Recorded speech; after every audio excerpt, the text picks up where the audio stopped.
Özümə bir vətən düzəldəm gərək. Özümə bir vətən düzəldəm gərək. Bundan da mehriban, bundan da qəşəng. Qoy onun nə nefti, nə qazı olsun. Nə aradan axan arazı olsun.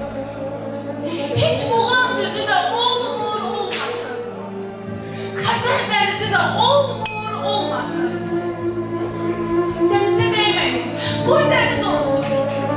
Ama bundan biraz koy temiz olsun. Onun balıkları zehirlenmesin, onun kenarları çeperlenmesin.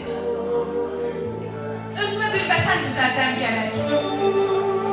Birisi daş olsun, birisi ipək. Daş olsun, pislərin başına əzsin. Yaşlılar o ipək üstündə gəzsin. Gəzsin çəmənləri, yaşıllıqları, artsın gündən günə yaxşılıqları. Özümə bir vətən düzəldəm gərək. Qapısı ağzında iri bir köpək bizə pis niyyətlə gələnə hürsün. Bizə lap uzaqdan hürənə hürsün. Heç bir vaxt qavlibi yalamasın qoy. Heç kimə quyruq bulamasın qoy. Özümə bir vətən düzəldəm gərək. Bu vətən